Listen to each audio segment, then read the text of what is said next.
Fala, turma, boa noite, boa noite, boa noite, boa noite a todos. Acabou caindo aqui, mas já estamos de volta. Vamos iniciar aí já já. Esperar só o Caio dar um alô aí para nós iniciarmos.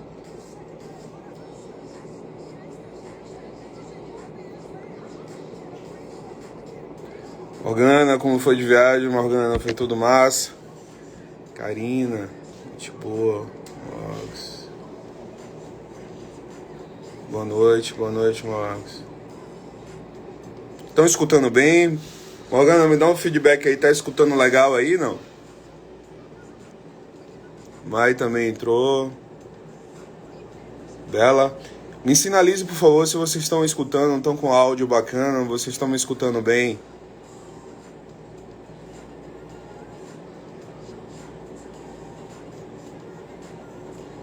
Massa. Obrigado, Morgana.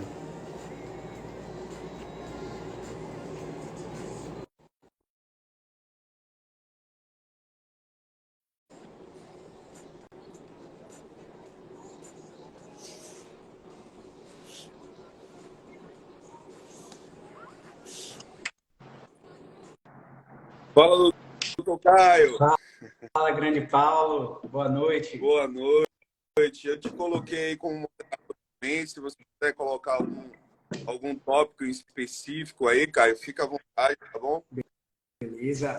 Fica à vontade. Troca ideia. E vou só dar um minutinho mais aqui para conversar, bate-papo. Antes disso, meu amigo, tá no consultório ainda? Estou no consultório.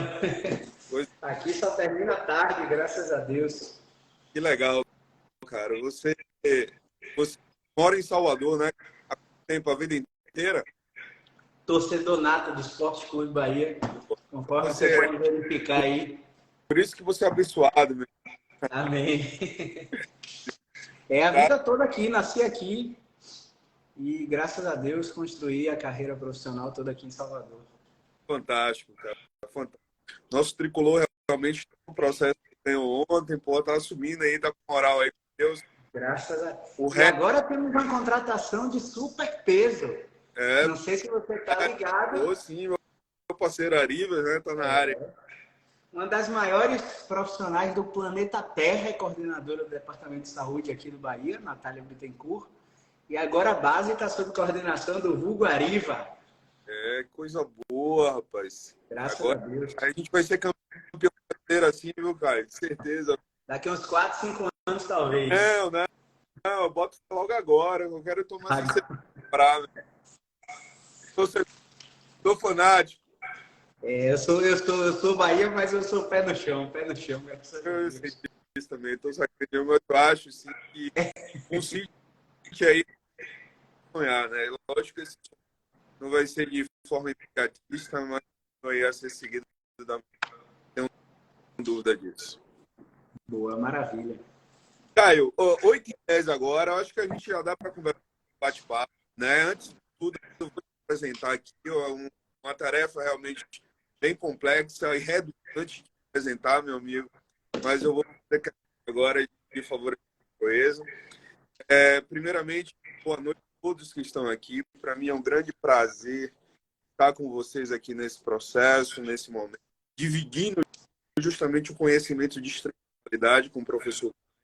Eu vou colocar aqui um processo maior, eu vou colocar em específico a quem é o professor Caio César Ferreira, ele é fisioterapeuta, formação em terapia cognitivo funcional, formação em psicologia nas dores crônicas, formação avançada em prática baseada em ciência, formação em grupos, especialista em osteopatia, formação em acupuntura, medicina tradicional chinesa, pós-graduação em dor, formação internacional nível 4 em PNL, credenciado pelo Mackenzie Institute International, credenciado formação em Mulligan, neurodinâmica, fisioterapia PCFAS, reabilitação muscular, novos conceitos de tratação de joelho e quadril, com ênfase em treinamento funcional. Enfim, eu estou falando realmente de uma pessoa extremamente qualificada que para essa noite de hoje a gente vai ter uma possibilidade bem grande de aprendermos, né? Com essa referência aqui, para mim, é um prazer muito grande trocar essa ideia com o Caio. Seja bem-vindo, meu amigo. Um salve para você, meu amigo Caio. Obrigado. Boa noite, grande Paulo. Boa noite, a galera. Já estão vendo alguns rostinhos conhecidos aí. Grande Gabriel Pacheco, um dos maiores fisioterapeutas aí de Sergipe, muito capacitado. Desculpa. Tive a honra de estar com ele aqui em Salvador, presencialmente, agora online. Eu costumo falar, Paulo, que isso aí é só uma tentativa de acerto diante de diversos erros que a gente cometeu, né, na prática de reabilitação. E eu costumo falar para os alunos que a gente precisa aprender a investir nos erros, porque todos os dias eu falo aqui que não adianta nada ter todas essas certificações e, antes de tudo, não analisar a pessoa como um todo, né? Não analisar o ser humano que está diante da nossa frente, que está na nossa frente, buscando ajuda, né? Todo paciente com dor, ele está buscando ajuda, por mais frustrado que ele esteja com tratamentos anteriores. E eu gosto de não me apegar aos rótulos que meus currículos me dão, educando os meus pacientes desde o início sobre a razão pela qual eles me procuram, né? Eu não quero ser procurado por ser osteopata, por ser acupunturista. Eu quero ser procurado para mudar um desfecho específico, 2 desfechos específicos, que é a dor e a incapacidade, independente do que esse paciente vai entregar. Então, já de cara aí, para abrir essa live, eu quero que vocês saibam que, independente dos rótulos, né, nós somos fisioterapeutas e tratamos dor e incapacidade, não importa o meio pelo qual a gente entrega, né? Isso é importante demais de salientar, beleza? Caio, assim, alguns pontos nesse bate-papo nosso a gente vai poder favorecer da melhor forma possível. Eu já sei, meu amigo, que você é tricolor, né? Tá torcendo como eu para o nosso Bahia campeão, tá ali na zona. É um sonho, não muito distante, mas tem que ser sonhado. Mas falando de sonho, Caio, você é um cara, rapaz, currículo realmente, como foi descrito aí, de qualidade. Vou te fazer uma pergunta que é um texto meu de uma forma muito interessante. Eu gostaria de ver, já em prática, qual a diferença existente no Caio de hoje para o Caio que se formou há algum tempo atrás. No que se diz respeito à sua prática clínica em relação ao tratamento da coluna lombar, como é a sua visão, o que mudou dentro da sua visão de intervenção clínica, de raciocínio terapêutico, como é que está justamente o paralelo entre você lá atrás e você no... Para falar sobre isso, Paulo, eu gosto de contar um pouco da minha história, né? Eu procurei fazer fisioterapia porque eu tive uma lesão no pubis. Para quem não sabe, aí eu era atleta de karatê, eu era patrocinado, eu vivia só para competir e fui campeão baiano algumas vezes, fui vice-campeão brasileiro em 2009 e tive a classificação para o sul-americano. E no sul-americano eu tive a primeira tendinopatia patelar, que recidivou tempos depois, e tive uma osteite da sínfise, a famosa pubalgia, né? Naquela época eu estava prestando vestibular para medicina, nem sabia que fisioterapia existia. Então, logo que eu me motivei, né, a ir para a fisioterapia justamente para fazer com que atletas não sofressem inicialmente, né, com que eu sofri, que foram as tendinopatias patelares, entorses de tornozelo e pubalgias. Mas, sobretudo, no caminho, eu percebi que minha mãe, para me criar, sofreu muito. E nesse sofrimento aí, ela teve um diagnóstico de fibromialgia, de mielopatia cervical e de hérnia de disco, né, em um paciente de dor crônica.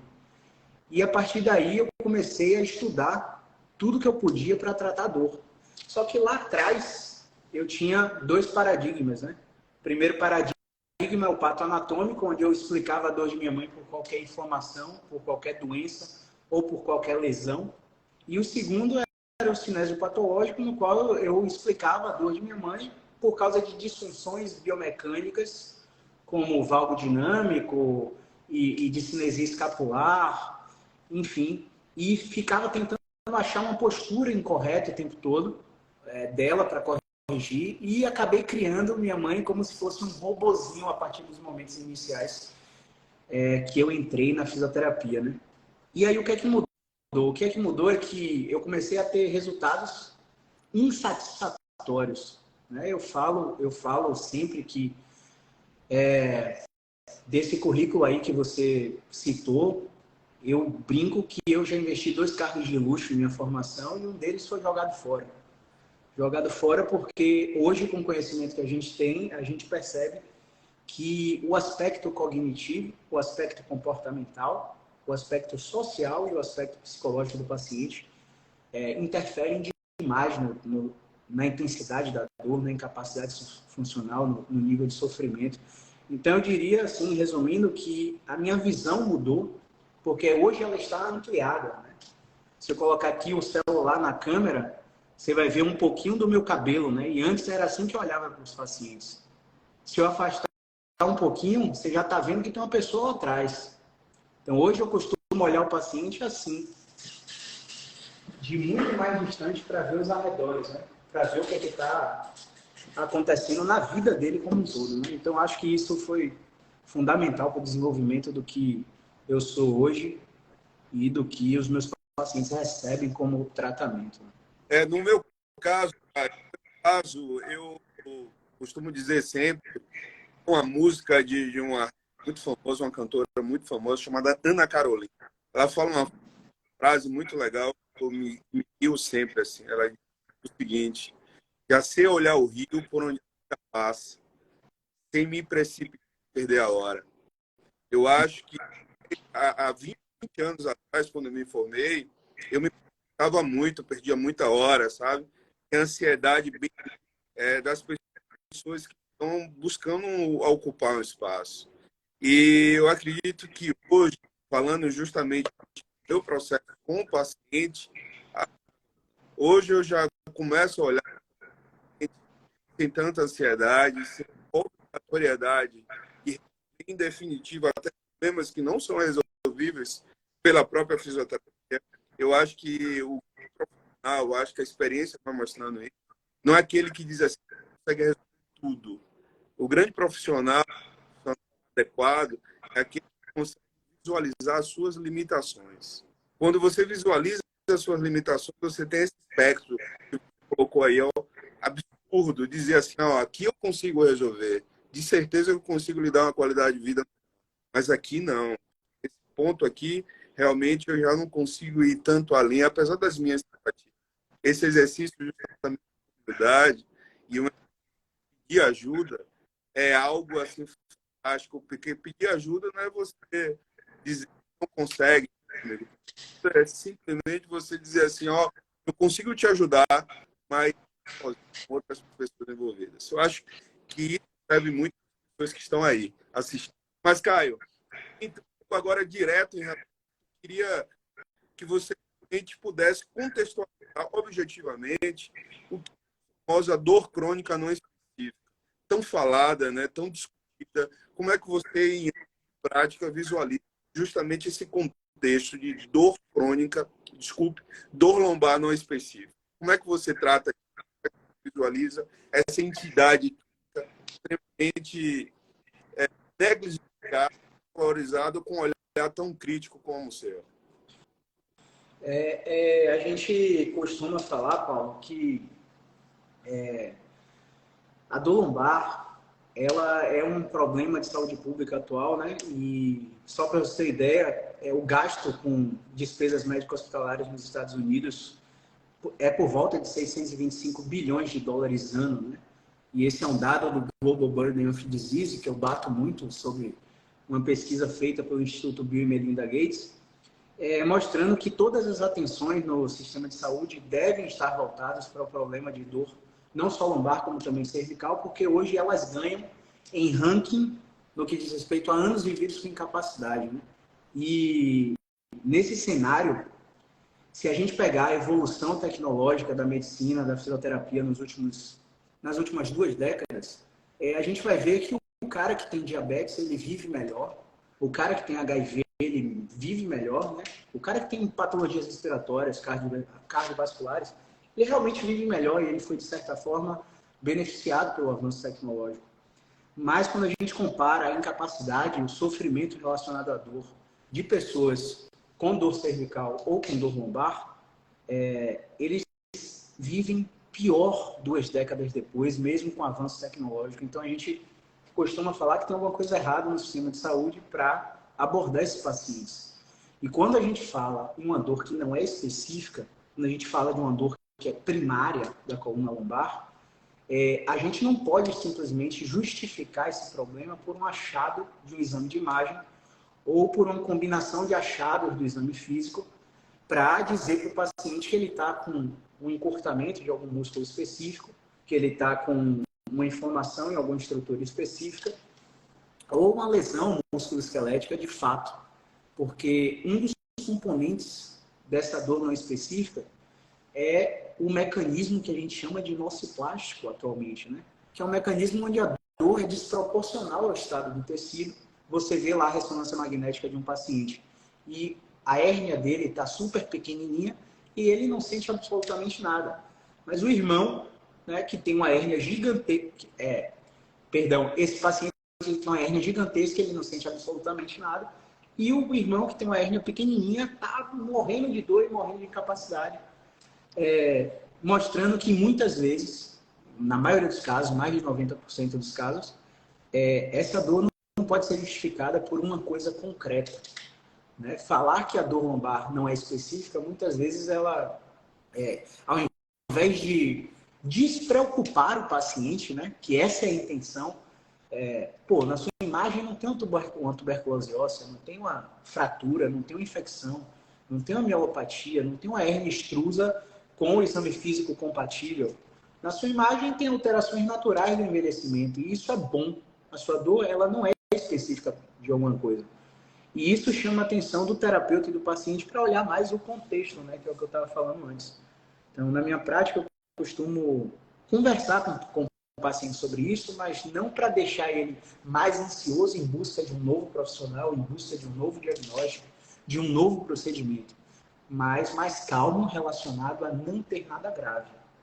E aí eu já extrapolo um pouco da sua pergunta, Paulo, porque não adianta nada a gente explicar tudo isso para o paciente e não pegar aquela série de artigos que saiu no The Lancet, que mostrou que o prognóstico é absurdamente favorável desse tipo de quadro, que em 6 a 8 semanas, mais de 60% dos casos vão se resolver espontaneamente sem tratamento. 40% vão cronificar e esses que cronificam, em um ano, 88% estão recuperados sem fazer nada. Então, a história natural ela é extremamente favorável para essas condições. Então, se você não tiver conhecimento do prognóstico, de cada diagnóstico que a gente dá, muitas vezes o paciente vai sair da sua consulta muito mais preocupado do que esclarecido e aliviado. Perfeito, perfeito. Ele tocou num ponto assim que me chamou a atenção. Você falou em prognóstico, que é um termo extremamente usado por maior parte dos profissionais da área de saúde, principalmente nós, terapeutas. A gente dá mais valor ao diagnóstico. Esquece realmente, chega para vocês assim, quanto tempo eu vou fazer isso? Quanto tempo eu vou fazer aquilo? Vou realmente dançar de novo? Esporte que eu gosto, ou seja, o prognóstico do fisioterapeuta é essencial dentro de um processo de visão. Mas aí vai a minha pergunta. Já que a gente está falando de dor lombar não específica, eu gostaria de saber de você se é possível realmente a gente diagnosticar um paciente com esse tipo de processo. Se é possível, o quê? Perdão, cortou? Diagnosticar esse processo. Já que está falando de dor lombar não específica. Então, eu gostaria exatamente de conhecer a sua visão sobre um processo de diagnóstico sobre algo mais. Como é que isso favorece a sua conotação? Maravilha, maravilha. E aí eu vou pedir que você me interrompa se eu falar demais, porque isso aí poderia passar, sei lá, 3 dias falando sobre isso aqui, né? Mas como é que a gente dá diagnóstico para uma coisa que eu acabei de falar que não tem diagnóstico, que não é específico, né?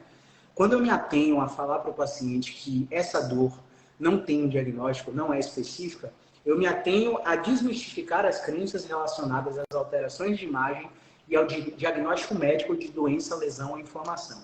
Só que dentro do nosso campo da fisioterapia, existe uma análise que já está sendo feita por um grupo gigante lá de Campinas, associada ao Brazilian Back Pain Research Group, coordenado ou ex-coordenado, e se eu estiver errado e alguém tiver mais informação me corrija, pelo Léo Costa, né, que é o cara da prática baseada em evidências hoje no Brasil. E o Rodrigo Vasconcelos é um dos braços, né, desse estudo, onde eles estão tentando estratificar características de pacientes. Isso já é feito nos Estados Unidos. A Julie Fritz é uma cabeça disso aí. E ela consegue, através do TBC, né, o Treatment Based Classification, pegar, por exemplo, 1000 pacientes com dor lombar, separar eles em 4 grupos e dar a mesma intervenção para as 1000 pessoas.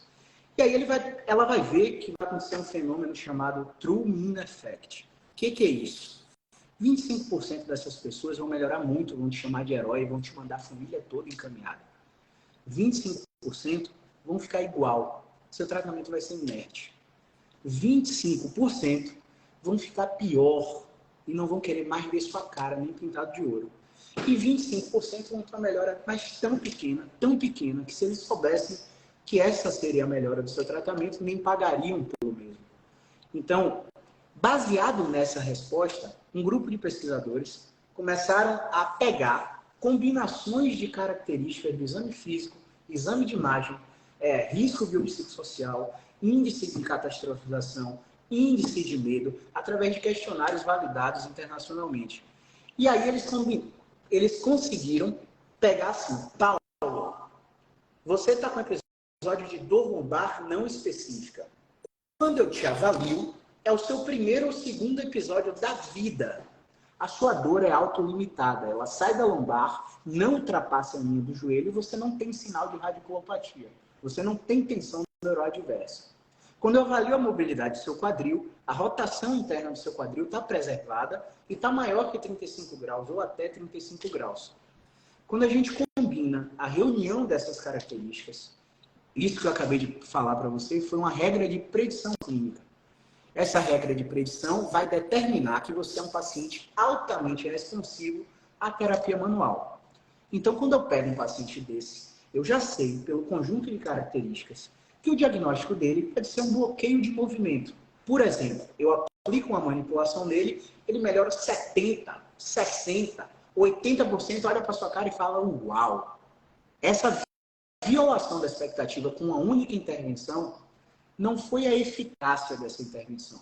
Foi somente uma mudança de desfecho ali, para o paciente ter a luz no fim do túnel que ele pode melhorar, que o sistema nervoso dele está íntegro. E aí você vai ter chance de, nessa consulta, fechar um plano de tratamento com ele para tratar o vulgo bloqueio de movimento. E aí o prognóstico é muito favorável. Esse paciente foi diagnosticado por causa de uma reunião de características. Agora, Paulo, imagina que você, na mesma situação, está com a rotação interna do quadril super limitada, sua dor é radicular, ela ultrapassa a linha do joelho, você tem parestesia associada, né? E você está no, sei lá, 50º episódio em 50 anos de vida. Todo ano você tem um episódio de dor de coluna, de crise, de irradiação para a perna. Ou seja, você está dentro de uma regra de predição de insucesso para manipulação. E aí, quando eu combino as características do seu exame físico, eu digo que o seu diagnóstico dentro da fisioterapia é uma radiculopatia, apesar de sua dor lombar poder ser não específica. Ou, por exemplo, se você, tem todas essas características de radiculopatia, mas quando eu coloco uma intervenção mínima, como um movimento repetido, ou boto você num trampolim para fazer corrida simulada, o seu sistema nervoso vai lá e habitua, faz você melhorar da dor. Então, eu fiz um teste muito simples para identificar que, apesar do sinal de radiculopatia, você responde a movimento, mas a sua resposta pode não ser conclusiva a ponto de fechar um diagnóstico. Quando a resposta não é conclusiva ou o padrão de resposta é irreconhecível, a gente diz que o quadro diagnóstico na fisioterapia é um quadro mecânico inconclusivo. E aí o prognóstico é muito mais reservado, varia de 1 a 2 anos. Aqui no consultório, um paciente desse faz 14 sessões em 2 anos, só para você ter uma ideia. Então, a resposta é que é possível dar um diagnóstico dentro da fisioterapia, mas não é para falar para o paciente o diagnóstico que você deu. O paciente tem que se desprender do diagnóstico. Você só precisa saber o que você está tratando para você selecionar a melhor intervenção possível. Mas eu faço tudo isso, falo tudo isso com vocês, mas não falo para o paciente, ó, seu diagnóstico é tal. Eu falo que o problema não é grave, só que demora de tratar. E ele precisa disso e disso e daquilo. Então, para clarear a intervenção é possível. Mas, para falar para o paciente, eu continuo falando para os profissionais que me acompanham que pô, a gente está brigando tanto, entre aspas, brigando, né? Com a classe médica, com rótulos diagnósticos, com catastrofização pós-exames de imagem, a gente está arrumando um outro jeito de colocar medo de movimento baseado em um distúrbio biomecânico, um diagnóstico da fisioterapia. Eu acho que isso não é tão interessante. Né? Você favoreceu alguns gatilhos aí muito interessantes para várias discussões. De catastrofização para exame de imagem, é um tema do lombar que a gente precisa trocar ideia aqui. Mas você também falou, né, sobre o grupo em dor lombar, algo bastante palpável ainda para várias discussões específicas. A minha pergunta é para a sua prática clínica, sendo a licenciada pelas evidências científicas. Na sua prática clínica, dentro dessas normas de predições que você fez super bem, qual o grupo que você visualiza que está mais acessível, mais responsível a ter uma resposta através dos procedimentos? Qual subgrupo que você visualiza na sua prática clínica que você diz assim, esse subgrupo aqui realmente é mais para esse tipo de técnica? Como é que você visualiza isso dentro da sua prática? Qual subgrupo seria um subgrupo que você acha que é mais sensível através das técnicas? Isso aí vai muito da opinião e da habilidade do fisioterapeuta, né, Paulo? Porque, assim, hoje a gente sabe que existem vários cursos no mercado que ensinam os pacientes, ou ensinam os fisioterapeutas a tratarem esses bloqueios de movimento que eu citei aqui. E tem várias formações. A gente já rastreou aí no mercado 13, no mínimo, né? Só que, muitas vezes, o fisioterapeuta acha que aquele paciente está melhorando por causa da intervenção que ele fez. E aí, ele se engana muito porque aquele ponto inicial que você falou sobre o prognóstico é importante porque se o cara tiver dentro da faixa que a história natural vai melhorar ele, não importa se ele vai receber quiropraxia, acupuntura ou um alongamento, enfim, o cara vai melhorar. E aí, às vezes, muitos fisioterapeutas se perdem.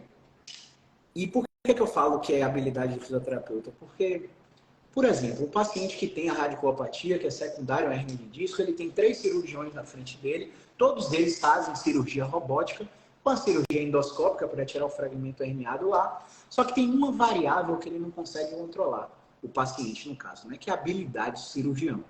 Se o cirurgião fizer uma ressecção pequena daquela hérnia, o risco de recidiva após endoscopia cirúrgica é gigantesco. E aí tem um cara lá de Florianópolis, o Léo Ávila, que ele pesquisou a síndrome de falha cirúrgica e mostrou estatisticamente no hospital lá que 46% dos pacientes continuam com dor quando fazem cirurgia para dor crônica. Então, praticamente de cada 2 que operam, 1 continua com dor. Então, isso é alarmante. E a questão de variar com a habilidade do fisioterapeuta é justamente essa. Hoje, se chegar um paciente com hernia de disco, com uma radiculopatia aqui, eu sei exatamente o que eu vou fazer com ele, do início até o ponto final do tratamento em 3 meses. E eu sei exatamente quais são os critérios de insucesso do meu tratamento. Então, na 4ª, 5ª semana, se eu ver que ele não está respondendo com a melhora de alguma das referências coletadas, eu sei que eu tenho que fazer uma avaliação de risco cirúrgico nele. E aí encaminho para um outro profissional.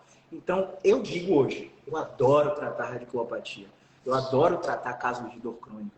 Eu adoro pegar esses pacientes com dor crônica que têm barreiras de recuperação, que eu tenho que fazer intervenções comportamentais, mesmo sem ser psicólogo. Porque a minha intervenção comportamental é para mudar o padrão de movimento. Não é para tratar ansiedade, não é para tratar depressão, não é para tratar síndrome do pânico, né, transtorno do espectro autista, não. É para mudar o comportamento relacionado à dor e movimento. Então, Muita gente acha que, vou invadir a área de psicologia. Eu acho que o conhecimento é uma coisa de domínio público. Mas, se a gente for para as evidências, e aí já finalizando, a gente vai pegar uma prevalência muito grande de bloqueio de movimento, desarranjos ou obstruções mecânicas, a depender de como os fisioterapeutas aprenderam isso, em que escola. A prevalência é muito grande. São aqueles pacientes que, de fato, tem estudo com 72% dessa prevalência. É aquele paciente que, de fato, o cara tirou minha dor com a mão, o cara colocou um movimentinho no meu pescoço, acabou a dor no punho, que eu achava que era uma síndrome do túnel do carro. E por aí vai. Então, estatisticamente, seria um bloqueio de movimento, mas, na minha prática, seria as síndromes de dor crônica, com radiculopatia, fibromialgias e por aí vai. Ô Caio, um questionamento meu processo de cura, eu visualizo hoje uma coisa muito interessante que é o over, né? O excesso de diagnóstico, o excesso de utilização de vários exemplos de ressonância magnética e assim. Existe um consenso, né, bem interessante, consenso bem interessante de utilizar exames de imagem para a prática do tratamento da dor lombar. Então, eles colocam de forma muito pontual, específica.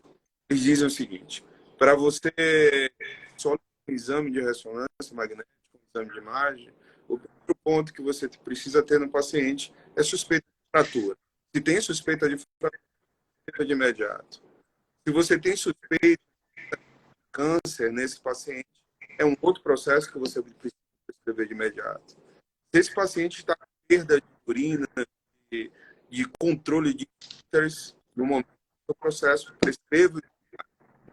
Mas a dor realmente lombar, ele relata que o exame só deve depois de 6 a 8 semanas do início do tratamento reabilitacional, sem resultados efetivos. Quando isso acontece, se prescreve. A minha pergunta para você, através da contextualização, é: qual a importância do exame de imagem, prática clínica de forma geral, como um expert em tratamento de coluna vertebral? Você visualiza o que? Flags? Você não utiliza muito isso? Serve para você como um limitador? Serve para você como direcionamento? Como é esse processo da sua experiência, meu amigo? Velho, a resposta para essa pergunta é um caso de amor e ódio, viu, Paulo? Porque, a depender de como os fisioterapeutas aprendem isso, eles estabelecem uma relação muito linear, né? Muito linear mesmo, de tá um sinal de red flag, meu Deus, vamos investigar a patologia grave, manda para o médico, não atende não. Claro que existem esses critérios, a gente tem que respeitar esses critérios, mas vê bem, existe uma coisa chamada controle inibitório nocivo difuso. A gente chama de CPM, né? Conditioning Pain Modulation, que é a habilidade do seu sistema nervoso central modular a dor via várias respostas da substância cinzenta periaquedutal, onde basicamente o sistema nervoso é capaz de abrir uma torneira de fatores antinociceptivos que fazem com que aquela barreira não transpasse para o cérebro e ele não detecte uma ameaça iminente, né? Então, eu tenho como testar no meu paciente se esse controle inibitório está íntegro ou não, através de atividades muito básicas, se o paciente apresenta resposta ou não. Então, baseado no teste, que é um teste sensorial quantitativo, tá? Da CPM, eu já posso predizer se, apesar de todos os sinais de red flag, o paciente tem uma resposta a movimento ou não. O paciente não tendo resposta ou agravando com qualquer movimento, aí sim eu realmente peço a investigação médica. E eu vou citar alguns casos aqui só para ilustrar tudo isso. Exemplo, uma vovozinha de 78 anos com dor torácica inespecífica, sem relato de trauma. O que é que você fez diferente na vida, vovó? Nada.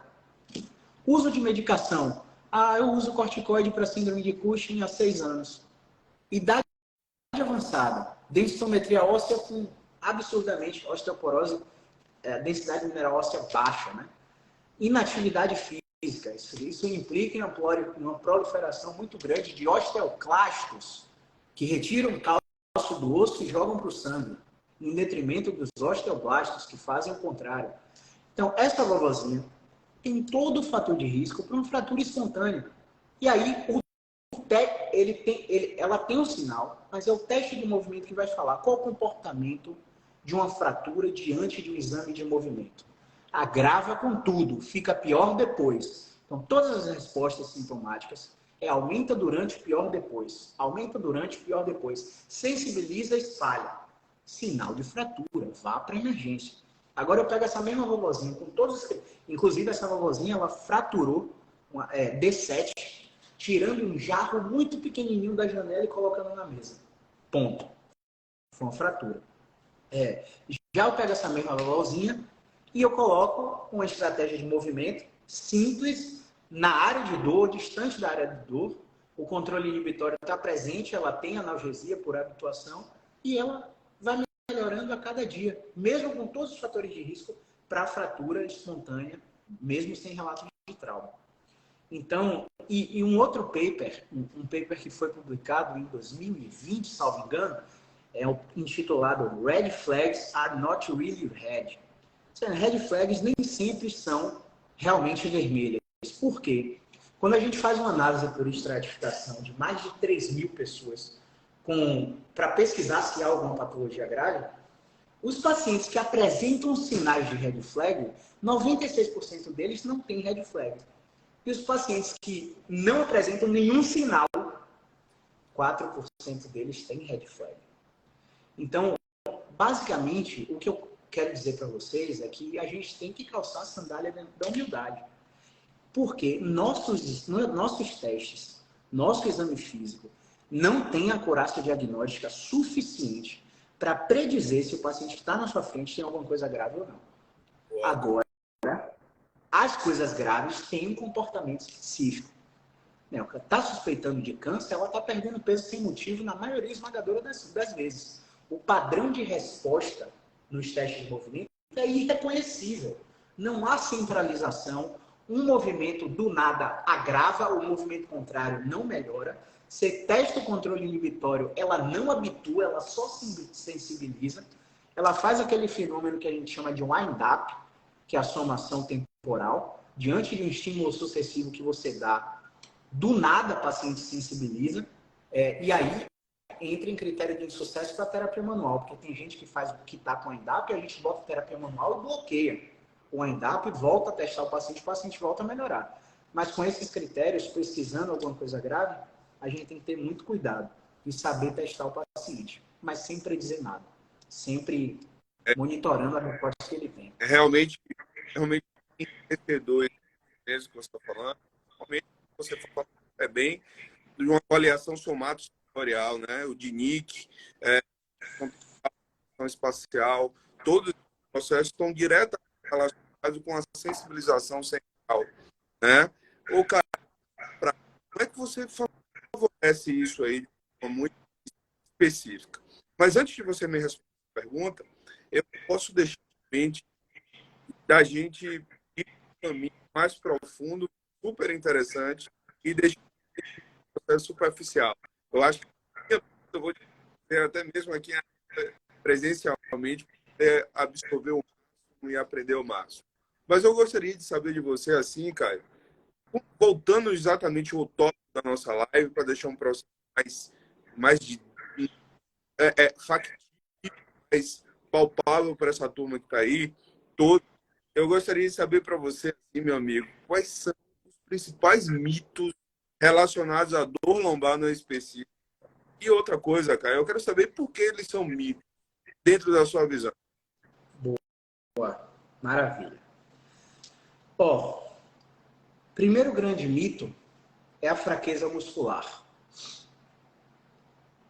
Toda vez que a gente está atendendo um paciente e a gente aplica uma metodologia de fortalecimento muscular e você experimenta, antes da 6ª semana de tratamento, o paciente te dizer: nossa, estou muito melhor. E você reforça uma crença: eu fortaleci, o paciente melhorou. Logo, o meu fortalecimento melhorou o paciente. Pronto. Mais um raciocínio linear que a gente tem que quebrar. Por quê? Porque Para ganhar força muscular, você precisa passar de um período de adaptação neuronal. E essa adaptação não acontece antes de 6 semanas. Ponto. Isso é fisiológico. Pegar uma carga de fisiologia do exercício, Tudor Bompa, periodização de treinamento, você vai ver que não existe aquisição de força antes de 6 semanas. E mesmo assim o paciente melhora. Isso levando a crer que a melhora do paciente vem de efeitos neurofisiológicos e não adaptativos de ganho de força. Quando a gente pega o paciente com dor lombar e compara a atividade eletromiográfica muscular dele, foi redundante aí, perdão, com o paciente que não tem dor, a gente vê que o grupo com dor já tem uma atividade muscular muito alta. E você colocar exercícios que ativam ainda mais, pode, porque é probabilidade, não é certeza, fazer com que esse ciclo de dor se perpetue. Na minha prática clínica, eu percebo que de fato perpetua. Eu vou fazer core training, powerhouse, um bocado de exercício de fortalecimento, o paciente acaba perpetuando dor. Então, o primeiro mito é a fraqueza muscular, no qual esse paciente precisa de fortalecimento. O cara está na academia 6 meses lá e aquela dor está incomodando, até do nada desencadear uma crise. Esse é o primeiro mito. O segundo mito é o mito relacionado à postura. Por quê, pessoal? Porque qual a definição de postura? Definição de postura é a posição de máximo conforto possível com mínimo gasto energético. Não sei se perceberem, eu estou aqui, eu estou sentado relaxado. Esteticamente é feio. Se eu estiver numa reunião de negócios, não é legal estar nessa postura. Eu preciso estar ereto e elegante, né? Porque isso faz parte da comunicação corporal. Mas você ficar assim, com a postura correta, como a sociedade emprega, faz com que você assuma uma série de disfunções na coluna, que a gente chama de disfunções de controle e disfunções de movimento. A gente começa a perder a reversão da curva nos movimentos naturais.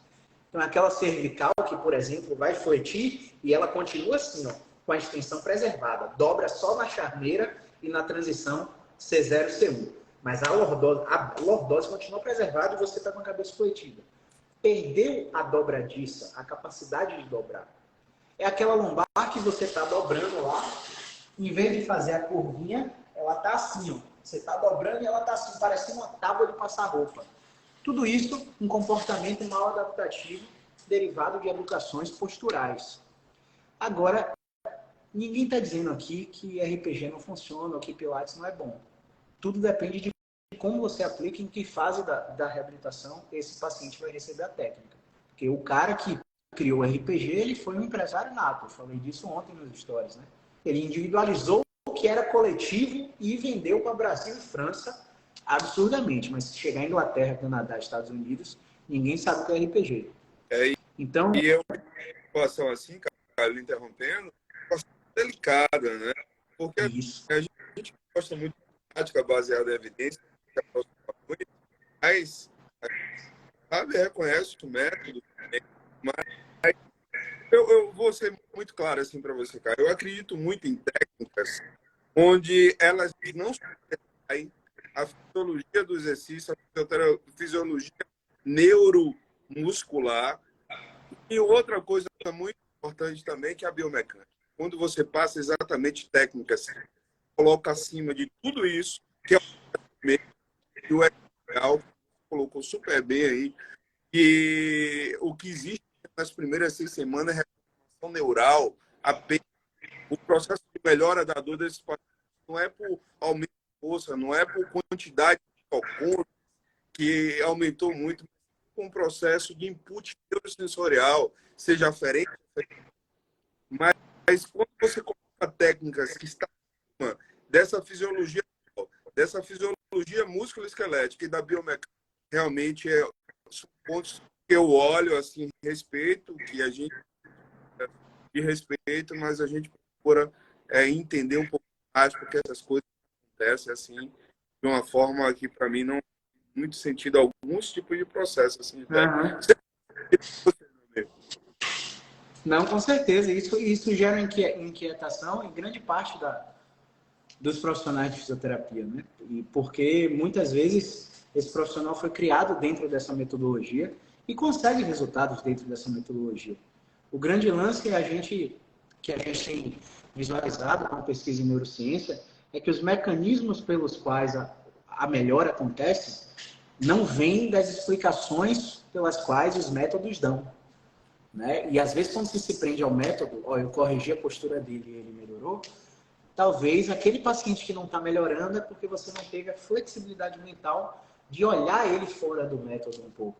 Né? Mais uma vez, não é que nada não preste. Né? Tudo funciona e funciona bem, mas depende do perfil do paciente que você está atendendo. Né? Por isso a avaliação é sensacional. Exatamente. Fantástico a sua explanação. E eu vou dar continuidade às perguntas, justamente porque eu acho que é muito interessante.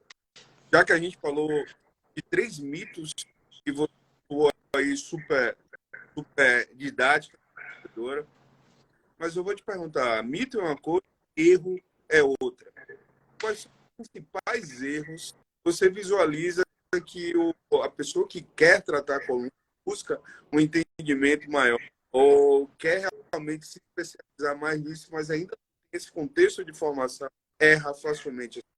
Você identifica e você atribui esses erros a quê? A que eu atribuo esses erros? Quais são os principais em a que você... Pronto. Hoje, a gente tem acesso a 277 alunos dentro do nosso programa e a gente presta algumas mentorias para esses alunos e, comumente, o que a gente vê são puladas de etapas na avaliação musculoesquelética.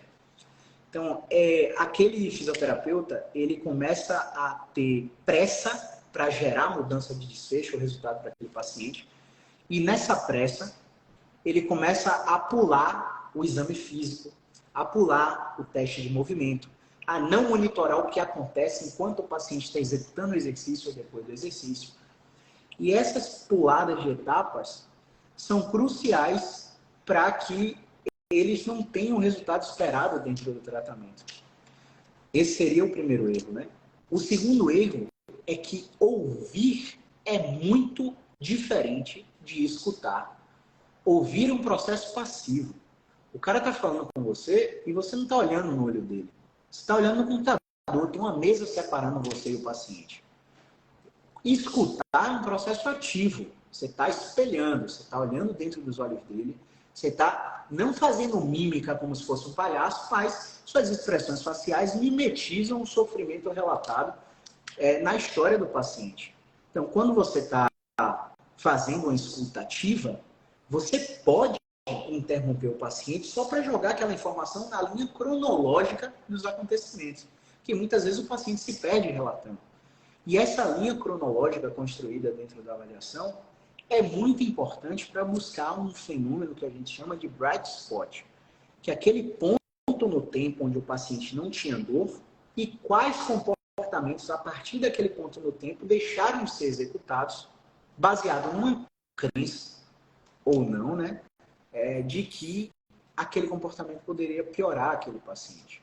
Então, os erros que a gente vê são muitos, né? Mas eu diria que esses dois são os principais, as puladas de etapa e você realmente está ali atendendo mais um e com pressa de atender o próximo e interrompendo o paciente. Tem pesquisa mostrando que o terapeuta interrompe o paciente a cada 11 segundos no relato da sua história. Então, eu acho que esses dois erros são cruciais para não gerar adesão ao seu tratamento. Né? Já que a gente está falando, tem que buscar solução. Então, a minha pergunta é: algum em específico que as pessoas que lidam com coluna, com dor lombar não específica, até mesmo específica, deveriam fazer, deveriam estar realmente cientes dentro desse processo, capacitando-as para lidar justamente com esses processos? Quais são os melhores cursos da sua visão, ou qual seria o curso que melhor se adequa a isso? E como é que você... O que você nos diz, Caio? Como é que você formula isso de forma estudante aqui também, que gosta de chamar?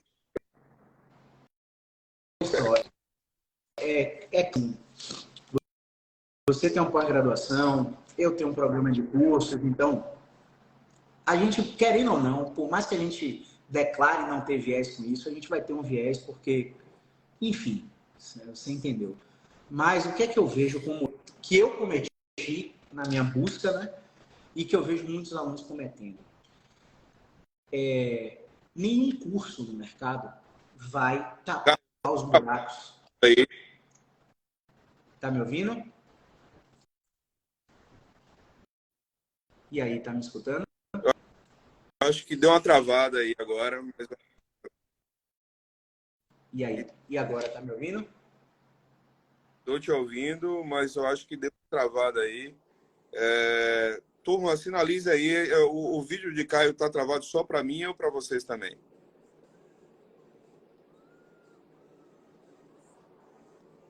Turma, coloca aí, por favor, o vídeo de Caio está travado só para mim ou para vocês também?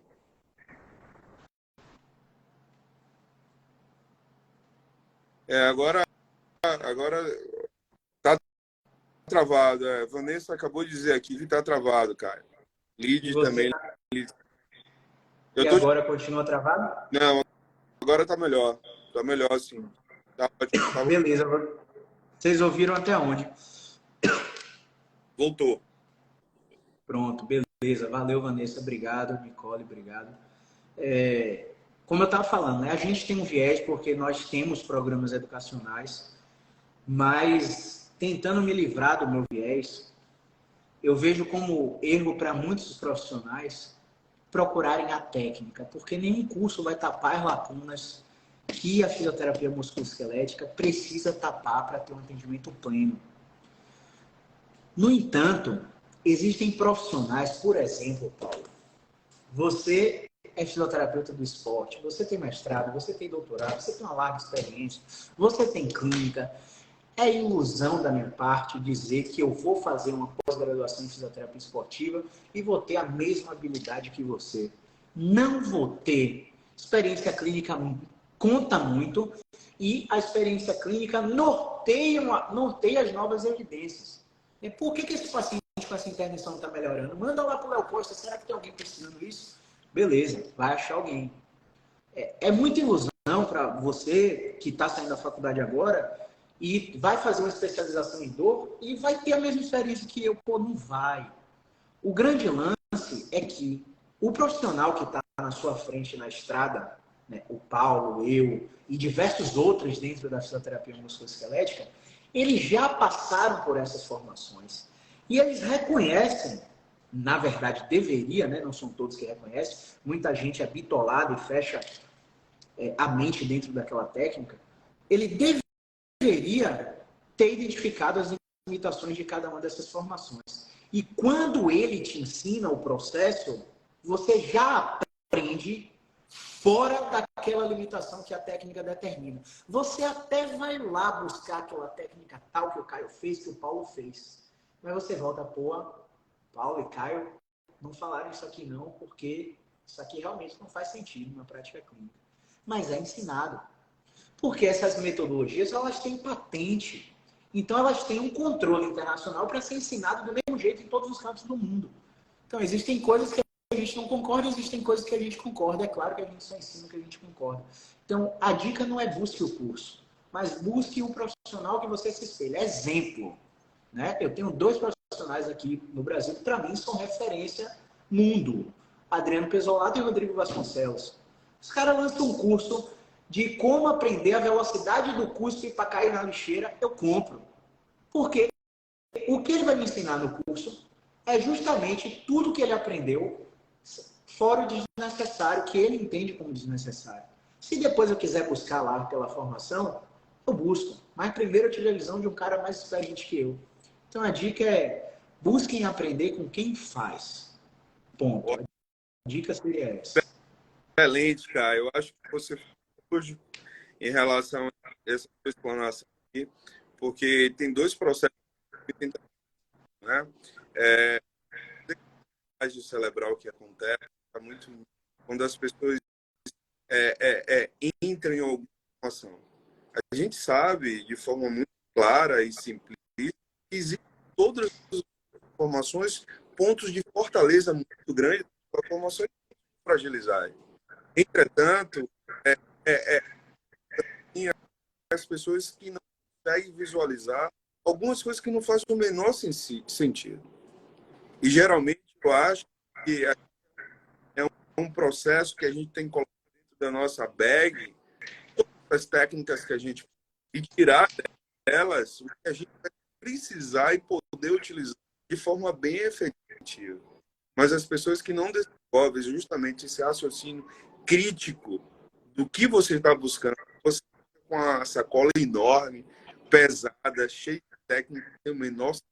Então, isso que você está colocando faz muito sentido para mim, que é justamente uma terapia científica, é um raciocínio clínico baseado em evidência, é educação, é colocar isso tudo no ponto certo. E só existe uma coisa capaz de você fazer isso, Caio. Chama exatamente tentativa e que vem através da experiência. Carreira, Caio, é uma coisa que se constrói, meu amigo. Por isso, a possibilidade de coisas assim, tem que seguir o canal, como você está favorecendo a situação muito adequada. Dizer assim, ó, eu já errei muito. Tem um carro de luxo, joguei fora. Então, não vá no mesmo caminho. Por esse caminho aqui, você vai abreviar muitas coisas e deixar de... Então, isso eu acho fantástico mesmo, a experiência que nos traz justamente essa condição. Não é E verdade? detalhe, perdão, Paulo, e detalhe, não é atalho, é caminho mesmo. É caminho, Boa. não é atalho. E outra, Paulo, eu queria que... Agora eu que vou te fazer uma pergunta, se você me Por permite. favor. Você fez um post que eu achei sensacional, né? Quem fez a conexão aí de nós dois foi o Gabriel, um aluno nosso, né? E eu não conhecia você de fato, e quando eu comecei a acompanhar os seus posts, fizeram muito sentido para mim. E esse post foi sobre lucidez terapêutica. E aí eu queria que você reproduzisse em parte, claro, do jeito que der aí para você, um pouco para a galera que está seguindo a gente, que está assistindo aí, o que seria e qual seria o nível, né? Questionar qual que seria o nível de lucidez terapêutica dessa galera que está assistindo, da que vai assistir a reprise e por aí vai. Eu acho isso realmente eu acho um ponto fundamental a ser explanado, sabe? Lucidez nada mais é que a sua capacidade de visualizar de forma clara qualquer tipo de posicionamento trazido por você. Então, essa visualização de forma clara dentro desse nosso texto está entre eu e o seu. Então, para você ter um processo de lucidez muito claro e ser terapêutico para essa lucidez, passa sem sombra de dúvida uma mesmo pela quantidade de informações que você tem, cara. Pela quantidade de possui. E através dessa quantidade de vivência, você está subsidiado exatamente com um processo que eu acho muito válido, que no caso é a teoria, que é baseado mesmo em evidência mesmo. Mas sabendo que a evidência não te abraça, não aceita o abraço de todas as evidências científicas, porque boa parte delas, principalmente na nossa área de reabilitação e de fisioterapia em si, são subsidiadas, principalmente uma parte da matemática, com estudos de grande pobreza metodológica grande, o nível justamente de processo muito ruim. Então, as pessoas buscam justamente a lucidez através das evidências, mas algumas dessas evidências tapam os olhos dessas pessoas, favorecendo a cometer erros absurdos, trazendo um contexto bem peculiar. O que eu coloco sempre como muito adequado em relação a esse processo, você falou muito bem aí, cara. Você foi muito cirúrgico, falou pontos, na grande maioria das vezes, fazer muito, que é exatamente a escutatória. As pessoas buscam muito apenas falar bem, se expressar bem, mas para o nosso paciente, precisa escutá-lo, saber aquele ponto crucial onde todos os processos aconteceram. Isso só se consegue através de um processo de escutatória. Quando você escuta bem, abre um espectro muito grande de atividade para que você logo em seguida toque bem e a partir daí faça um clínico em cima do que você está favorecendo. Juntando evidências, muito claro para todo mundo, porque a lucidez e não é nada. Ô, cara, é uma coisa assim, meu amigo, eu acho muito mesmo que o que é certo não é difícil. O Como é? difícil, fazer o que é certo não é difícil. O difícil, Caio, é você diferenciar o certo do que. Quando você diferencia entre o certo do que é errado, a pessoa boa fé, a pessoa competente, convicta, apaixonada, é impossível continuar no caminho errado. Ou no caminho que tapa aos seus olhos. Que não...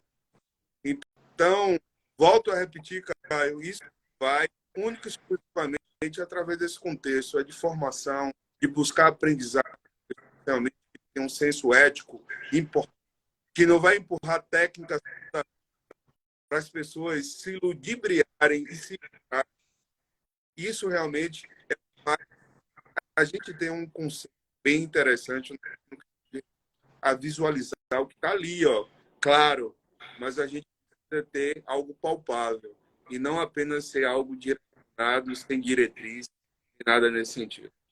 Caio, meu amigo, nosso time está encerrando 1 hora de live. Eu gostaria justamente de colocar as pessoas que estão aqui na live ainda, que o professor Caio vai estar aqui dia 3 e 4 de junho. Ele vai estar exatamente como um módulo lá na pós-graduação da REAB, onde o tema central é coluna vertebral. A gente quis justamente um grande profissional que é referente norte, nordeste, local, Salvador, e uma das referências para trazer exatamente informações extremamente importantes e impactantes para a nossa. Então, a nossa pós é uma pós fechada, mas a gente vai ter poucas vagas que já estão em processo realmente de interrupção e da cultura de toda a turma. Então, as pessoas que estão se interessarem sobre o tópico coluna vertebral e que querem realmente absorver esse conhecimento da melhor forma possível, por favor, acabou a live, me mandam um WhatsApp, me mandam um direct para a gente habilitar para vocês assim, formas de pagamentos especiais, descontos especiais, para que vocês possam abrir a porta e entrar nesse mundo que cai, dê um spoiler para você. Porque para vocês estarem nesse mundo, aí vocês vão ter que mergulhar. Mas eu garanto para vocês que ele não vai mais de ninguém a partir desse perguntar. Caio, suas considerações. Paulo, primeiro agradecer pelo seu tempo e pela ideia de fazer essa live, pelo seu convite, né, para ir para Aracaju. A gente já estava pensando muito em fazer um curso itinerante aí pelo Brasil e Aracaju vai ser a primeira cidade a receber isso, então estou muito honrado com o seu convite. Consideração final é que não utilize as evidências para confirmar as suas crenças. Tem evidência para tudo. Tem evidência para TENS, tem evidência para ventosa, tem evidência para tudo que te dizem que funciona. O grande lance é que 95% dos estudos são spin. E o que quer dizer spin? Quer dizer que o resumo te encanta, mas quando você lê a zorra da metodologia, não era aquilo que o resumo estava te dizendo. Então, esse letramento científico é muito necessário para que a gente não acabe sem lucidez terapêutica, né? Como o Paulo falou. Beleza? Meu amigo, Obrigadão. eu conheço, obrigado. Meu amigo, está um grande prazer mesmo. Você, cara, além de ser extremamente capacitado, realmente é referente, uma pessoa extremamente humilde, extremamente aberta. Isso é realmente grandes profissionais ter a possibilidade de aprender com você de hoje e ter a possibilidade de aprender um pouco breve. Caio, muito obrigado pelo coração. Agradeço a você, agradeço a Gabriel, que fez entre a gente, que a gente vai dar e não vai se soltar muito. Muito obrigado, Caio. Valeu, Paulão. Até a próxima. Valeu, Um abraço. Um forte abraço. Tchau, turma. Foi um prazer. Acompanhe nossas mídias sociais lá na REAB. Está lançando a próxima turma da pós agora em julho. Por favor, não esqueçam dos interessados em coluna. Entrem em contato, porque a gente vai dar uma oportunidade sem igual com o professor Caio. Forte abraço a todos, uma boa noite. Até a próxima. Valeu.